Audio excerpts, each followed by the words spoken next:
বাংলা ব্যাকরণের একটি গুরুত্বপূর্ণ পাঠ হচ্ছে সমাস। তাই প্রত্যেক শিক্ষার্থীকে সমাস জানতে হবে। প্রথমে আমরা জানব সমাস কাকে বলে। পরস্পর সম্বন্ধযুক্ত দুই বা তার বেশি পদকে এক পদে পরিণত করাকে সমাস বলে। সমাস শব্দের আক্ষরিক অর্থ কী? সমাস শব্দের আক্ষরিক অর্থ হল সংক্ষেপ বা এক হওয়া। ব্যাকরণগত অর্থ কী? ব্যাকরণগত অর্থ হল একপদীকরণ বা সংক্ষিপ্তকরণ। উদাহরণ 1, প্রতিকূল, কুলের বিরুদ্ধে। উদাহরণ 2, গড়মিল, মিলে অভাব। সমাসের উপাদান। সমাসের উপাদানগুলি হল সমস্যমান পদ, সমস্ত পদ, ব্যাসবাক্য। সমস্যমান পদ কাকে বলে? যে সকল পদ একত্রিত হয়ে সমাস গঠিত হয় তাদের সমস্যমান পদ বলে। উদাহরণ: বিনা পানিতে যার, বিনা পানি।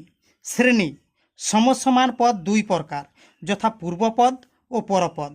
পূর্বপদ: সমস্যমান পদগুলোর মধ্যে যে পদ পূর্বে অবস্থান করে তাকে পূর্বপদ বলে।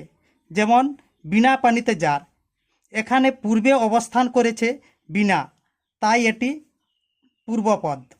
পরপদ: সমস্যমান পদগুলির মধ্যে যে পদ পরে বসে তাকে পরপদ বলে। যেমন ভবনদী, ভবরূপ নদী, এখানে নদী পরে অবস্থান করেছে তাই এটি পরপদ।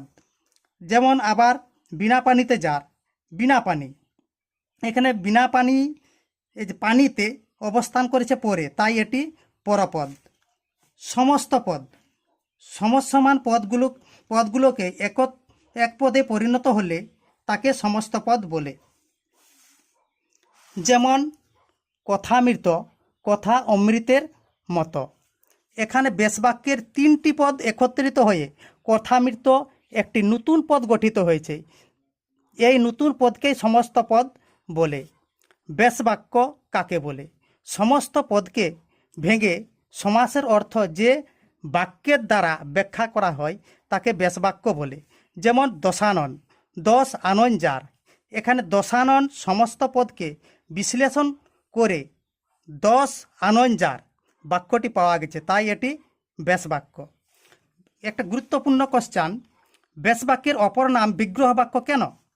বিগ্রহ শব্দের অর্থ হল বিশেষ রূপ ধারণা, অর্থাৎ সমস্ত পদকে বিশ্লেষণ করার জন্য বেশবাক্য একটি নতুন রূপ বা বিশেষ রূপ ধারণ করে বাক্যে পরিণত হয়, তাই বেশবাক্যের অপর নাম বিগ্রহ বাক্য।